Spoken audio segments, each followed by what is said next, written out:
Hi there folks, my name is Martin Brady. I lecture at UCD in Latin literature and culture, and I'm here today to talk to you about topic 7 on the Leaving Certificate syllabus, which is writers of the Augustan period. One writer in particular I'd like to talk about in this video, which is Virgil. What we're tasked with doing in this topic is looking at the literary, social and political atmosphere of the Augustan period, as it's reflected in this case in the writings of Virgil, and we have to look at the historical background and the influence of patronage, as well as the content of the poems and the stories themselves. I'd like to do this in the context of what is initially quite a confusing poem, the Song of Silenus, Eclogue number 6, which at first sight seems to be a series of stories purely on the theme of mythology, and in a rather boisterous and roundabout telling to that. Silenus is a satyr whom two young boys capture and force to sing them songs of the mythic past. What we'll actually find when we look at this song is that there's a significant amount that relates to the politics and ideology of the early Augustan age, but it just needs a little bit of thought, a little bit of teasing out, and in some cases a little bit further knowledge of the stories that Virgil is telling. Virgil is a sophisticated author, writing for a sophisticated audience. He doesn't make it obvious for us. He leaves us to do a lot of the work for ourselves. So that's what we'll be doing in this session, looking at Eclogue 6 and seeing how it relates to the political and social milieu of his day. The Eclogues, more broadly, we know to have been written between 44 BC and 38 BC. This is a significant period in Roman political history. Caesar had crossed the Rubicon in 48 BC and kicked off 2 decades of civil wars with his invasion against the Roman Senate. He was assassinated in 44 BC, and the following 6 years in particular, 44 to 38, represented a period of immense turmoil, not just on the political scene, but also for your ordinary Roman citizen. Most particularly for folks like Virgil, for example, who came from Mantua, who came from rural locations, and Virgil was one of those who was born and brought up in the northern heartlands of Italy in the Po Valley, in a small town called Mantua. So folks who were living in the countryside would have expressed significant amounts of upheaval, most particularly in the early 40s BC, when Virgil would have been affected by the mass standing down of some 28 legions that had been raised by various parties to fight the initial stage of the civil war. 28 legions worth of men, thousands upon thousands of soldiers, who all required some pensioning off with land. The land that they would have been given would have been the land from the northern Italian countryside, places where Virgil and Virgil's family and their friends and neighbours would have farmed. So Virgil would have seen the upheaval of the Civil War era at first hand in his own life and in his own family's situation. Despite all that, he doesn't talk a great deal about politics directly in the Eclogues. The immediate theme of these poems would be the countryside. So not the political plays of the city, but rather the simple lives of the shepherds and farmers who inhabit the countryside, and the comparatively simplistic gods who watch over them and who share in their trials and tribulations and their joys. So at first sight, the Eclogues is a rather trivial theme, despite the fact that it's written in a very serious era. Yet, in terms of the form Virgil chooses to write these poems, he picks dactylic hexameter. This is the same meter, so the same poetic style, in which epic poetry is written. The Aeneid, the Iliad, and the Odyssey are all written in dactylic hexameter. So for all that the Eclogues is a small-scale poem with very modest rural objectives, when it's recited, it's going to sound exactly the same as an epic poem sounds. So it sounds like epic, even though its themes are small-scale. Clearly, even in terms of the form that he's chosen, Virgil has bigger ambitions for his poetry than he lets on with the comparatively small-scale content that he's chosen to discuss. This is because even at this early stage in his career, Virgil has already been linked in with Augustus, Augustus is not yet known as Augustus, that's the name he takes when he becomes emperor in the settlement of 27 BC. Just for the moment, he's known more simply as Octavian, Octavian Julius Caesar, and he's trying to stake his claim to the inheritance left by Julius Caesar when Caesar was assassinated on the Ides of March. He does so to such a successful extent that he ends up as master of Rome and Italy in the early 40s BC. This is his share of the division among the political warlords who have divided the empire among themselves at this point. So he appears in Eclogue 1, not directly, not named, but it's clearly him, when a character in Eclogue number 1 describes a visit to Rome and describes how he received a gift from the youth who held court in the city. Eclogue 1 lines 42 to 45 here. There, Meliboeus, says our character, I saw that youth for whom our altars spoke for 6 days twice a year. This is a youth for whom these people are performing sacrifices, so he must be a significant political figure, a leader for whom they offer sacrifices in order to ensure his blessings and well-being. This guy had a request for Octavian, and Octavian gave this reply. There he was first to reply to my request, slave, go feed your cattle before rear your bulls. So he's a man who has an interest in the Roman countryside. He tells this character in Eclogue 1 that he has the right to pasture his cattle in the countryside where he did before. He's a man with some influence over the country, and because he receives this petition, he receives this request, he clearly has an interest in rural life and an interest in maintaining and upholding these Roman traditions.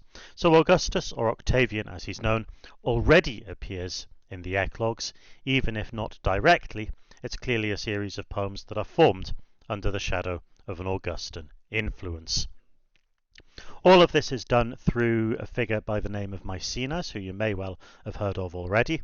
Maecenas is a hugely significant figure in the literary culture of the era of Augustus, from about 40 BC through to the turn of the era, about 1 BC.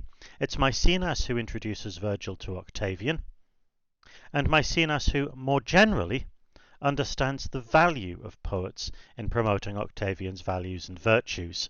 The value that a series of poets who can write poems on contemporary events and write poems celebrating the ideologies and virtues of their political leaders, the influence that they might wield over the Roman public, makes them enormously important tools for an up-and-coming political leader aiming to implement reforms and aiming to establish a new regime. As we can see in this image on the right from a French artist, Jalabert, from the end of the 19th century, we see a visualization of what it must have been like to be in Maecenas' circle.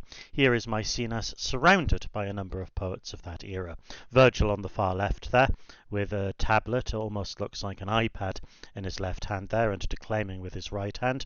Maecenas sat at the table listening earnestly. A guy called Varius in the shade in the background there, and Horace to the far right. So a circle of poets this artist is visualizing, who held great sway over Maecenas, and through Maecenas over Octavian, later to become the Emperor Augustus. But even though Virgil is in Augustus's circle, even though Maecenas links Virgil in with Octavian, later Augustus, and has Virgil write poems which express a love of Octavius's or Augustus's values, Virgil is much too smart, much too sophisticated, maybe he has too much integrity to write poems which are simply direct and flattering praises of Augustus. Instead, he goes a subtler and indirect route. Instead of praising Augustus directly, he writes poems in which he tells stories and celebrates characters who express those values and virtues which Octavian himself claims to possess and which are the bedrock of Octavian's own political ideology. Those virtues might include clemency, for example, the willingness to pardon his enemies. They include piety, a love of the gods, and a willingness to celebrate the values and virtues of the gods. Piety, for example, is celebrated in that coin on the right there. It's a coin of Hadrian from the 2nd century AD, but it illustrates the way in which piety devotion to the gods and a sense of duty to the gods underpins the moral ideology of all Roman emperors, all Roman leaders. Another virtue would be a love of peace. Octavian presents himself as a bringer of peace at the end of this long and bitter and bloody struggle of the civil wars. So Virgil celebrates the way in which Octavian is a bringer of peace to the countryside, just like we saw in that excerpt from Eclogue 1, where he celebrates the coming of peace by allowing this figure from the poem to pasture his cattle in the countryside again. Octavian's values are a respect for tradition. So even though he's trying to construct a new form of government in terms of empire, he does so by appeals to the traditional past. Augustus, or Octavian, is very much a traditionalist. And in particular, he seeks to demonstrate respect for Rome's rural and Italian heartlands. So although he governs from the city of Rome, he's not attempting to foster differences between the city and the country, but rather looking for ways in which urban and rural dwellers can share values, can express those shared values. So he demonstrates a profound respect for Rome's rural Italian heartlands. These are the values that Virgil is celebrating generally in the Eclogues. The Eclogues are a poem about Roman farmers, Roman rural values, and about the traditions which they encapsulate, and the respect for the past which is founded in their profession. And they also come out in an indirect and a subtle way in the Song of Silenus, Eclogue 6 in particular. Again, not directly, but subtly and à clé, all the ways in which you'd expect a sophisticated poet to work these propaganda themes. So what I want to do is to look at the mythical stories Virgil tells in Eclogue 6 and to relate them to those values that we associate with Octavian. The value of piety is one, the value of agrarianism is another, respect for the countryside, and finally the value of peace and the celebration of Octavian as the man who is bringing an end to this brutal period of conflict that is the Roman Civil War. Piety comes out first of all at the start of Silenus' song. Silenus has been asked by two boys who creep into his cave one morning to sing them a song on a mythical theme, and Silenus takes the broadest scope possible. He starts with the creation of the world itself. So it's a kind of mythic survey, Silenus' poem, of the whole of human history, the whole chronology of mythology, from the origins of the world down to his own times. Silenus sings in particular, creation here, the secret seeds of nature's frame, how seas and earth and air and active flame fell through the mighty void and in their fall were blindly gathered in this goodly or godly ball. So the work is provided with a cosmic context. It's pious in the sense that it celebrates first the original and greatest act of the gods in creating this goodly or godly ball, which is the earth. So in creating the world out of these four cardinal elements of water and earth and air and fire. We might see Silenus sleeping off a night on the drink. We might see Silenus as a drunken wreck. Yet, catastrophe though he is, he can still express that he's in touch with the wills and the actions and the cosmic causes for celebration that we associate with the divine. So the act of creationism that Silenus describes at the start of the poem is the first act of piety. Silenus also sings not just of the pious, but also of the impious. The bulk of the mythic stories that he tells in the middle of the poem are of punishments who are imposed on those who act impiously, or those who violate or somehow go against the will of the gods. He tells the stories crisply and briefly. There is a demand on the reader that they already know something about these tales, so that the reader can unpack the detail and understand exactly what it is that Silenus is referring to. So here's some details of three of those stories and exactly what Silenus is getting at here. There is the story of Phaethon, for example. This is what's referenced by the sisters mourning for their brother's loss, their bodies hid in bark and furred with moss. Phaethon was arrogant enough to think he could drive the chariot of the sun.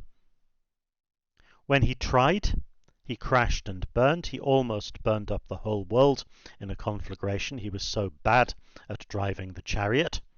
And Phaethon was mourned by his sisters, who were so stricken by grief that they stood in one place, they never moved again, and eventually, out of pity, the gods metamorphosed them into a copse of trees.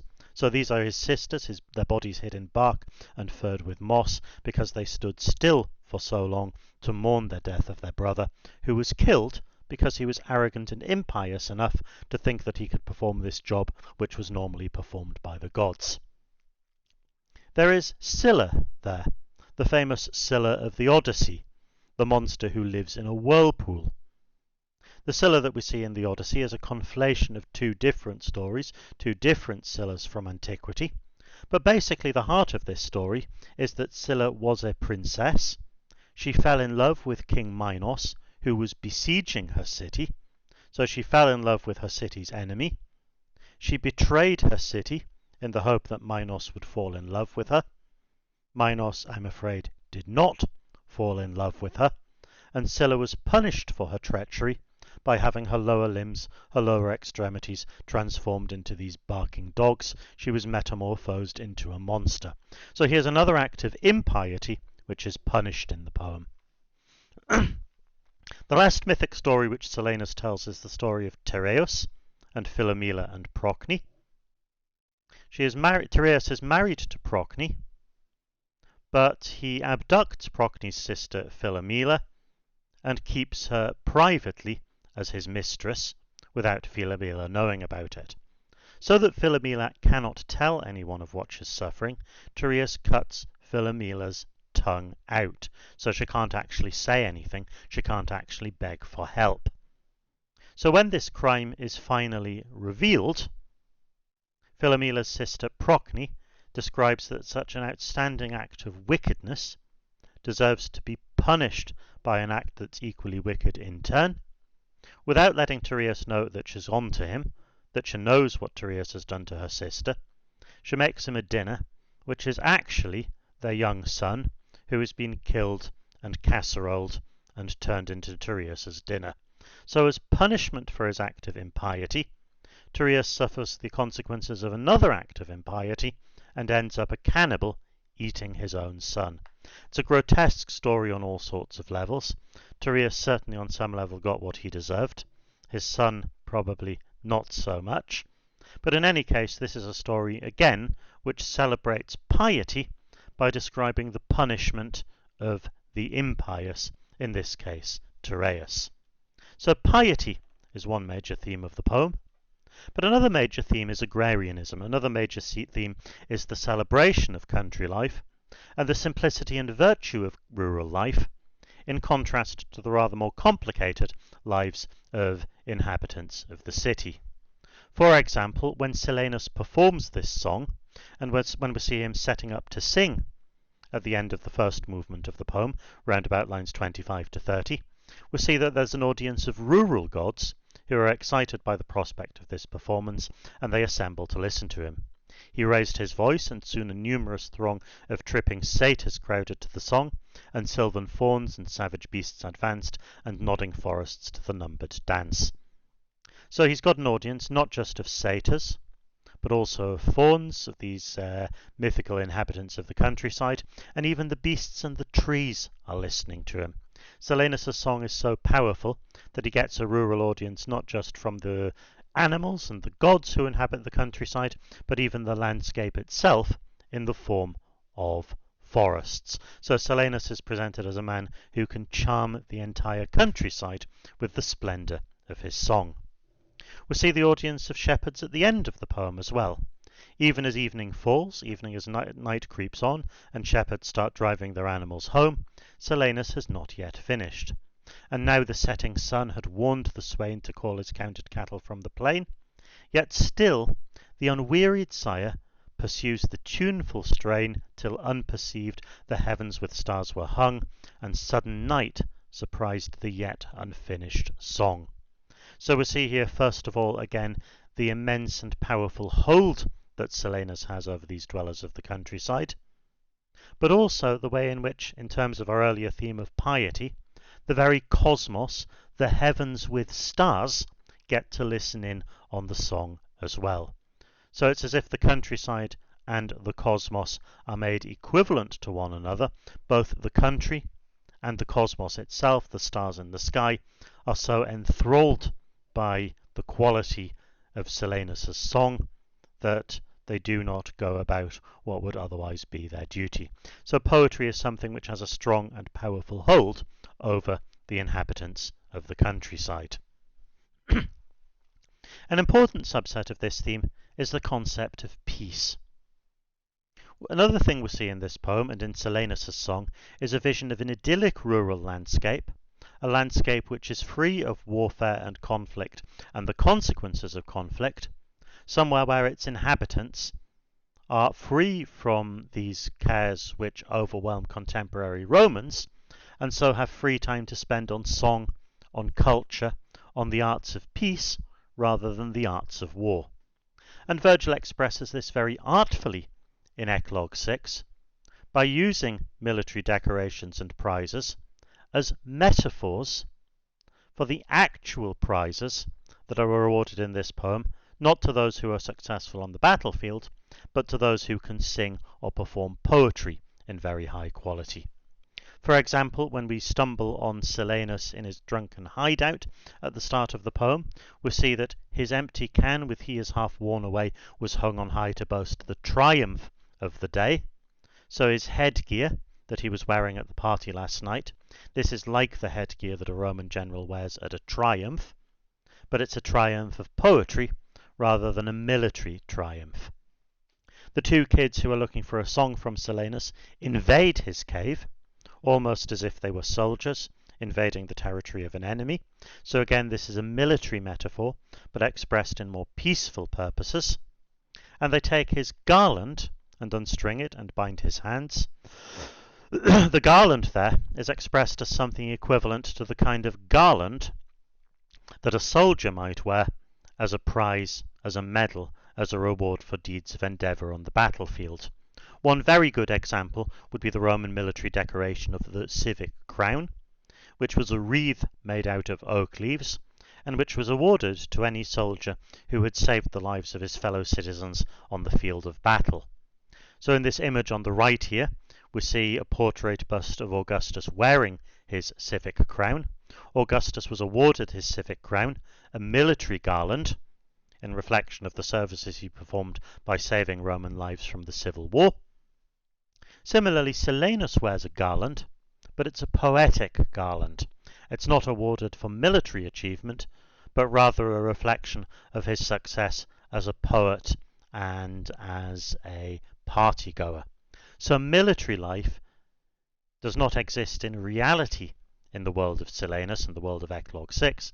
It's simply a metaphor for the rather more pleasant aspects of poetic triumph and poetic song. So military imagery is subverted here and used for literary and cultural ends. The poem that Silenus sings also specifically references a mythical era, the era of the Golden Age, which was an imaginary time from the remote mythological past when, under the rule of Saturn, who preceded Jupiter as king of the gods, the world enjoyed peace and tranquility rather than the unrestricted warfare that's characteristic of Virgil's age and Octavian's era. So Silenus sings at the start of his song, after creation he sings of the Golden Age. From thence the birth of man, the song pursued, and how the world was lost and how renewed, the reign of Saturn and the Golden Age, Prometheus' theft and Jove's avenging rage. And this reference here to how the world was renewed strongly hints at the renewal of the Golden Age under the rule of Augustus. The world was renewed in the context of the poem, and will be renewed in the outside context for the poem and the reader by the celebration of Augustus's bringing peace to the Roman world, or Octavian in the future bringing an end to the civil wars which are raging right now. Just as in Eclogue 4, which you may also have read, we see Virgil explicitly hoping for a new golden age to dawn at the end of the era of Octavian. So we see here in Eclogue 6, in a more subtle way, a hint at the renewal of the world in a new golden age, and its implicit association with Octavian, later Augustus, and the end of the cycle of civil wars, which marks this tumultuous period in Roman political history. So to conclude, on the one hand, the stories that we see Silenus telling in Eclogue 6 are drawn from the mythical past.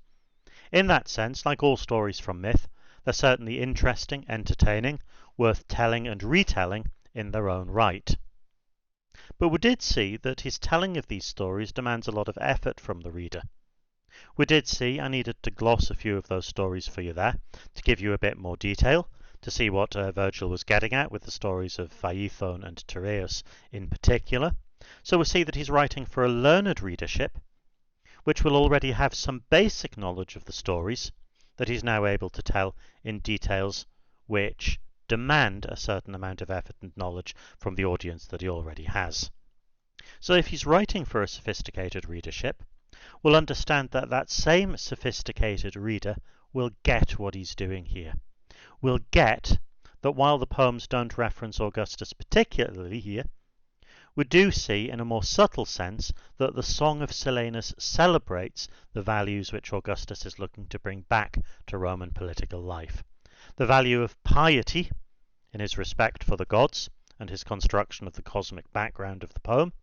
The value of respect for rural traditions in the way that he sets it respectfully in a rural landscape and sees how the poet's audience is on a par with his cosmic audience, that the singer's singing for an audience which is just like the stars in the sky. And we see also a celebration of peace and a desired return to a new golden age, which will be the mark of Octavian's ambitions to bring an end to the cycle of civil war, and which ambition Octavian will be able to regard as fulfilled a decade after the Eclogues are written, when he brings an end to the civil war, wins the Battle of Actium, and re-establishes the Roman Empire, this time under his new name of Augustus. Thanks for listening, folks.